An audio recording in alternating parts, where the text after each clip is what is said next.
Hello students, welcome to magnet brains. हम अपने previous video में आपको पद परिचय क्या होता है हम आपको समझा चुके हैं।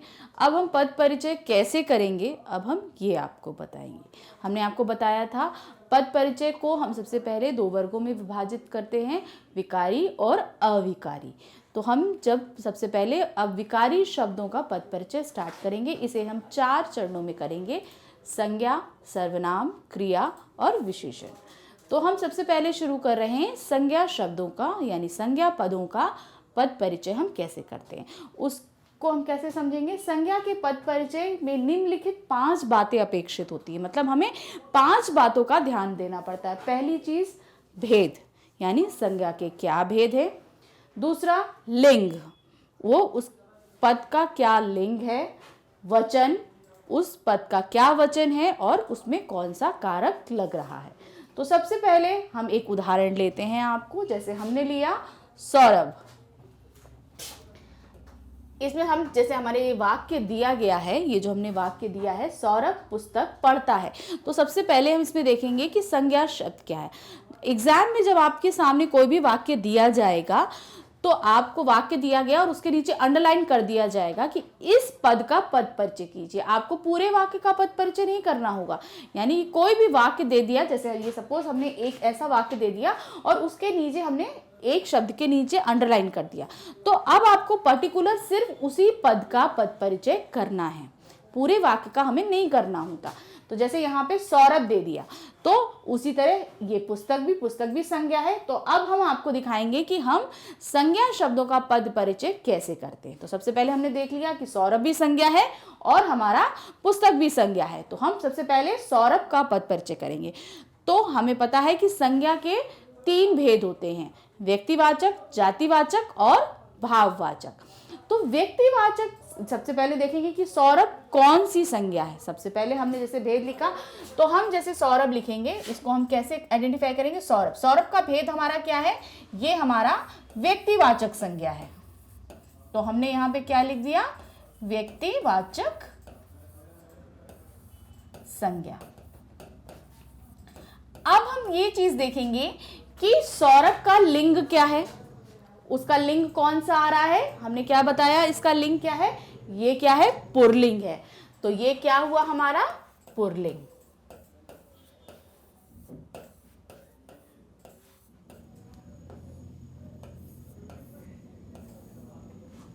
फिर उसके बाद हमने देखा सौरभ में कौन सा वचन है। सौरभ कौन सा वचन है, एक वचन है, क्योंकि वो एक ही व्यक्ति है। तो हम यहां पर क्या लिखेंगे, वो एक वचन।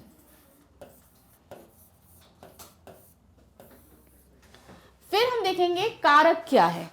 अब सौरभ पुस्तक पढ़ता है, तो सौरभ कौन है, करता हुआ, यानी कार्य को कर रहा है। सौरभ ने पुस्तक पढ़ी, तो ये कौन सा कारक हुआ हमारा, कर्ता कारक। हम यहां पे लिखेंगे कर्ता कारक।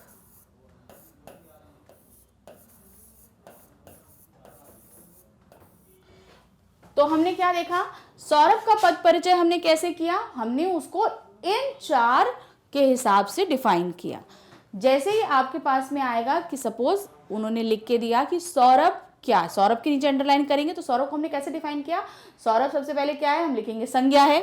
संज्ञा का अब कौन सा भेद है, व्यक्तिवाचक संज्ञा है। उसमें कौन सा लिंग है, पुल्लिंग है। वचन क्या है, एक वचन है। कारक क्या है, कर्ता कारक है। अब उसी तरीके से हम पुस्तक का पद परिचय करते हैं, क्योंकि पुस्तक भी तो संज्ञा है हमारी, हमें पता है पुस्तक संज्ञा होती है। अब क्या है, ये एक सामान है, तो पुस्तक कोई भी हो सकती है। तो सबसे पहले हमने क्या देखा कि पुस्तक क्या है, संज्ञा है। और फिर इसका कौन सा भेद है, पुस्तक कौन सा भेद हुआ हमारा, जातिवाचक संज्ञा। पुस्तक हमारा क्या है, जातिवाचक संज्ञा।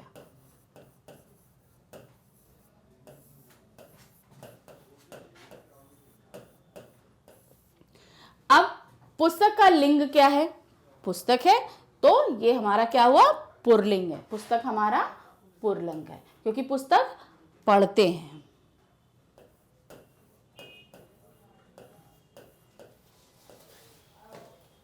फिर उसके बाद आते हैं कि कौन सा वचन है, एक ही पुस्तक पढ़ रहा है, तो ये भी एक वचन है हमारा। फिर उसके बाद में आते हैं कारक। कौन सा कारक लगता है? अब यहाँ तो सौरभ ने पुस्तक को पढ़ा है, सौरभ क्या कर रहा है? पुस्तक को पढ़ रहा है। अब ये कर्म है, हमें पता ही है।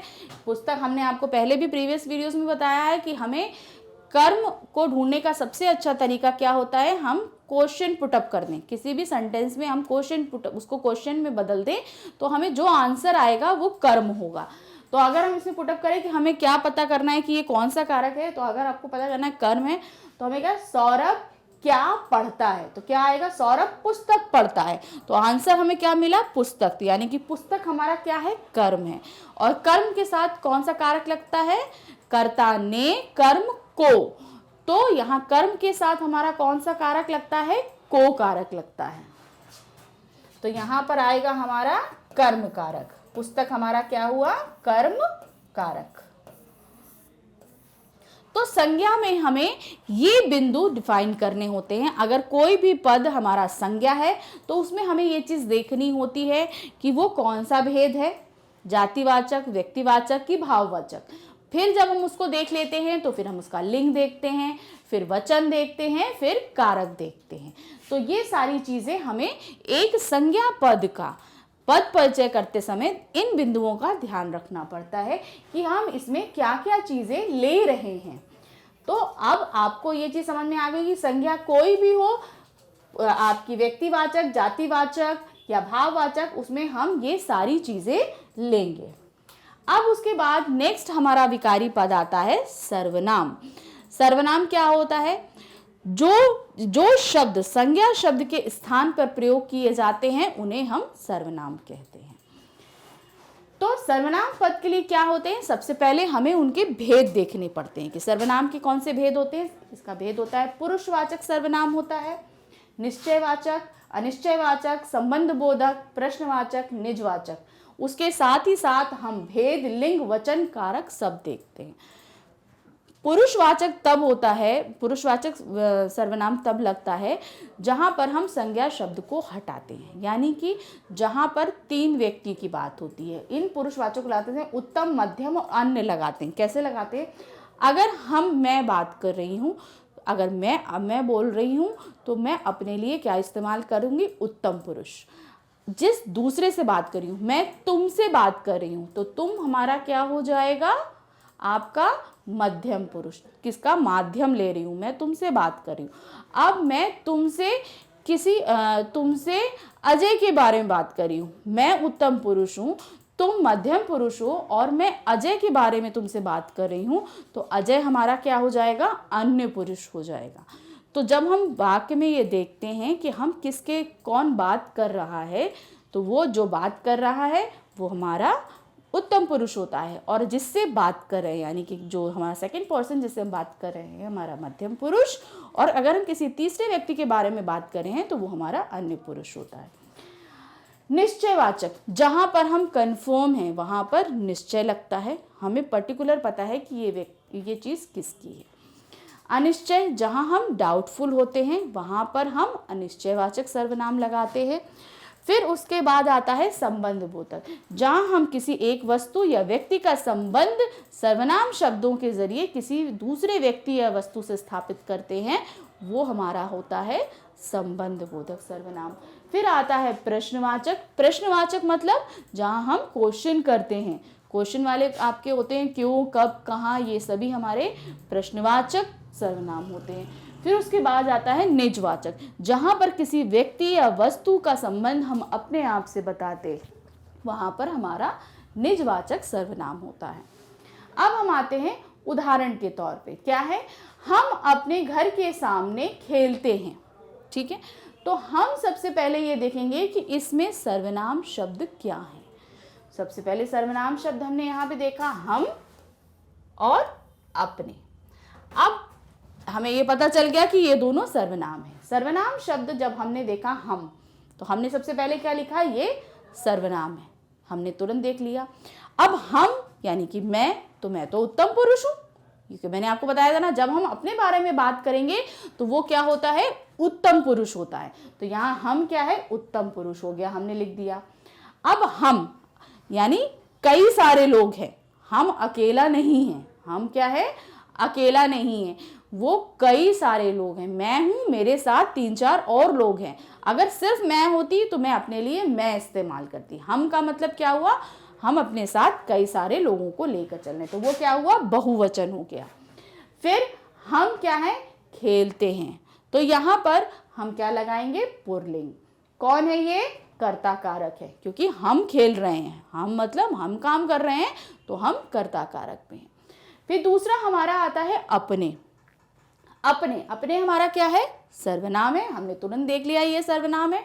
फिर कौन सा सर्वनाम है, निजवाचक। निजवाचक क्यों है, क्योंकि हम का संबंध, हमारा संबंध हम अब किससे दिखा रहे हैं, अपने घर के सामने, घर से हम संबंध क्या दिखा रहे हैं, घर से दिखा रहे हैं अपना। हमारा संबंध किससे, घर से आ रहा है, तो ये हमारा अपना घर है, हमारी अपनी वस्तु है। हमने आपको बताया था ना, निजवाचक, जहां हम किसी व्यक्ति या वस्तु का संबंध अपने आप से स्थापित करते हैं, वहां पर निजवाचक सर्वनाम होता है। तो ये हमारा क्या हुआ, निजवाचक सर्वनाम। फिर पुल्लिंग है, जब हम पुल्लिंग है तो अपने भी हमारा पुल्लिंग ही आएगा। फिर अपने क्या है, हमारा एक वचन आ रहा है, क्योंकि घर एक है, एक घर की बात हम कर रहे हैं, कई सारे घरों की बात नहीं करें। हम ये नहीं बोल रहे हम अपने घरों के सामने खेलते हैं, हम क्या आ रहा है, हम अपने घर के सामने खोल रहे हैं। अपने किसके लिए इस्तेमाल कर रहे हैं, घर के लिए इस्तेमाल कर रहे हैं, तो ये हमारा क्या हो जाएगा, हमारा एक वचन। फिर क्या है, संबंध कारक, यहाँ पर संबंध दिखाया जा रहा है, अपने। संबंध कारक की क्या पहचान होती है, न, का, की, के, ना, नी, रे, मा, मी, तो ये सारे शब्द हमारे क्या होते हैं, संबंध कारक की पहचान होते हैं। तो ये जो ने शब्द, ने आ रहा है, ये हमें क्या संबंध दिखा रहा है, किसके साथ संबंध दिखा रहा है, घर के सामने, तो ये हमारा हुआ संबंध कारक। तो आपको ये चीज ध्यान रखनी है, जिन शब्द बेसिस पे हम संज्ञा का पद परिचय करते हैं, उसी बेसिस पे हम सर्वनाम का करते हैं, बस इनके भेद में डिफरेंस होता है। उसमें भी हम लिंग वचन कारक बताते हैं, इसमें भी हमें भेद लिंग वचन कारक बताना पड़ता है, जैसे हम संज्ञा में बताते हैं। तो सेम जो चीजें हम संज्ञा में डिफाइन करते हैं वो इसमें करते हैं, लेकिन इनके भेद बदल जाते हैं। फिर इसके बाद हम आते हैं आपका विशेषण शब्दों का पद परिचय। विशेषण शब्दों का पद परिचय हम कैसे करते हैं, विशेषण क्या होता है, विशेषण क्या होता है, संज्ञा और सर्वनाम शब्दों की विशेषता बताने वाले शब्द विशेषण कहलाते हैं। संज्ञा और सर्वनाम हमें पता है, अब उनकी विशेषता जो शब्द बताएंगे वो हमारे क्या कहलाते हैं, विशेषण कहलाते हैं। कैसे, आप बताते हैं। अब इनका भेद क्या होता है, जब हम भेद पढ़ते हैं तो क्या होता है, इनमें भेद होते हैं गुणवाचक, संख्यावाचक, परिणामवाचक, सार्वनामिक विशेषण।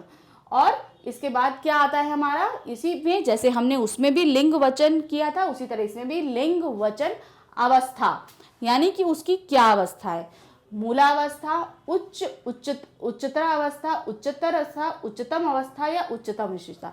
और साथ भी हमने विशेष्य बताना पड़ता है। विशेष्य क्या, जिन शब्दों की हम विशेषता बता रहे हैं वो हमारे विशेष्य कहलाते हैं। कैसे, अब देखिए हम आपको बता रहे हैं।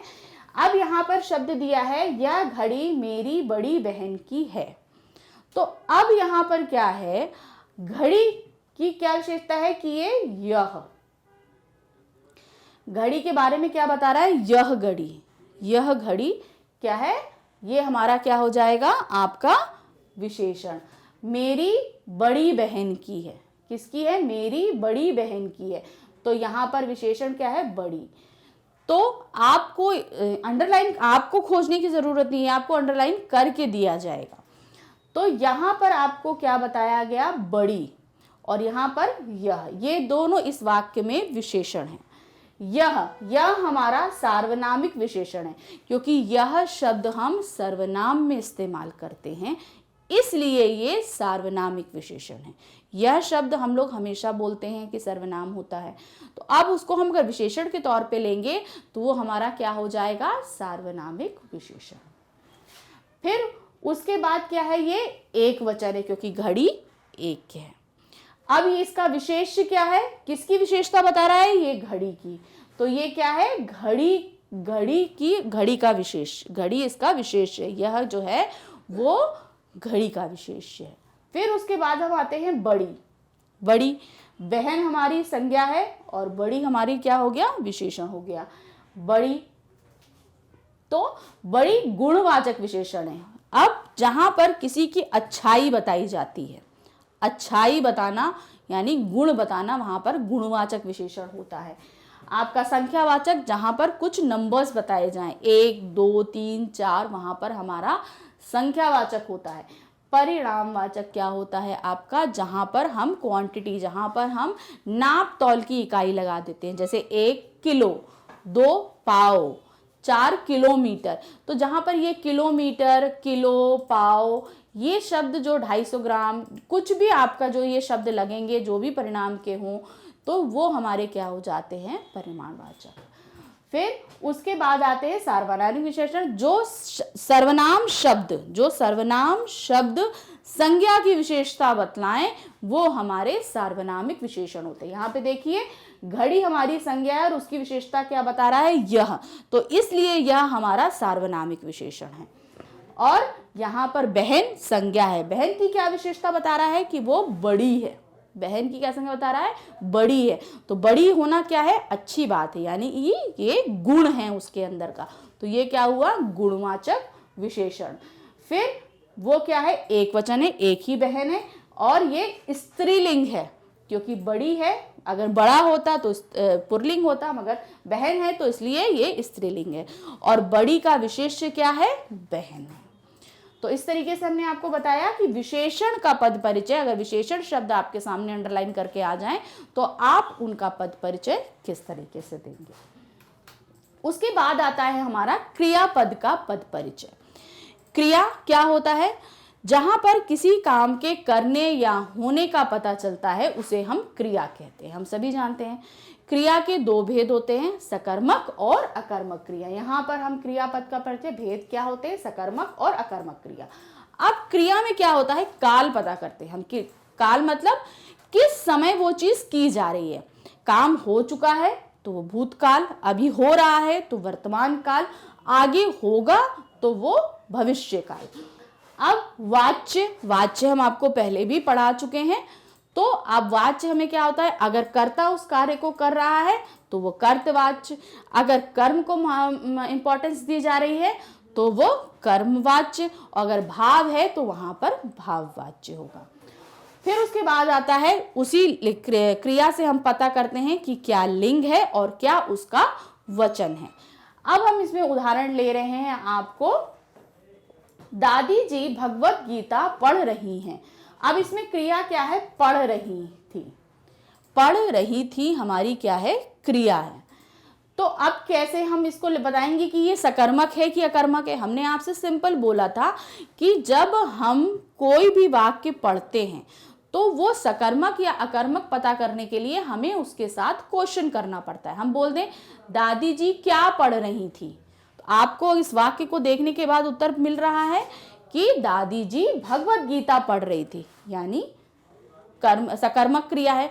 अगर हमने क्वेश्चन किया, अगर ये होता कि सिर्फ ये सेंटेंस होता दादी जी पढ़ रही थी, अगर आप उसके पढ़ रही थी के बाद अगर हम क्वेश्चन करते हैं दादी जी क्या पढ़ रही थी, तो आपको ये वाक्य देखने के बाद उत्तर नहीं मिल रहा है, क्योंकि उसमें दिया ही नहीं है कि क्या पढ़ रहे हैं, तो वो सीधे सीधे अकर्मक हो जाती।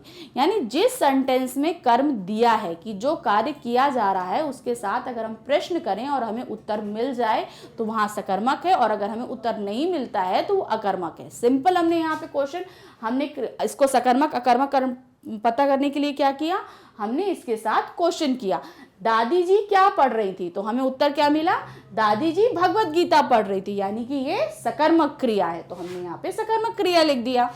फिर उसके बाद आते हैं कौन सा काल है, पढ़ रही थी, यहाँ पे थी लगा है, यानी वो पढ़ चुकी हैं, तो वो क्या हो गया हमारा भूतकाल। अब थी स्त्रीलिंग है, पढ़ रही थी, अगर पुल्लिंग होता तो पढ़ रहा था होता। तो यहाँ पर क्या है, हमने क्या देखा, पढ़ रही थी, तो अब हमने इसे क्या पता चला, ये स्त्रीलिंग है। फिर उसके बाद हम आते हैं कौन सा वचन है, क्योंकि दादी जी तो एक ही है, पढ़ रही थी, तो ये एक वचन है, कर्तवाच्य। यहाँ पर क्रिया किसके हिसाब से है, दादी जी के हिसाब से है। क्रिया किसके हिसाब से, दादी जी के हिसाब से है, तो ये क्या है, कर्तवाच्य है। फिर ये कौन सा पुरुष हमारा आ रहा है, पुरुष कौन सा है, अन्य पुरुष है, क्योंकि ना यहाँ मैं बात कर रही हूँ ना मैं आपसे बात कर रही हूँ, ये यहाँ मैं किसी तीसरे पर्सन के बारे में बात कर रही हूँ, दादी जी के बारे में बात कर रही हूँ। यानी मैं आपसे बोल रही हूँ ना मैं आपसे कह रही हूँ ना आप सुन रहे हैं, ये किसी तीसरे पर्सन के बारे में हम बात कर रहे हैं, इसलिए ये हमारा अन्य पुरुष हो जाता है। इस तरीके से हमने अपने पद परिचय का पहला भाग, आपका विकारी शब्द का पद परिचय आपको समझा दिया। हम अपने आने वाले वीडियो में आगे आपको अविकारी शब्द का पद परिचय समझाएंगे। Thank you.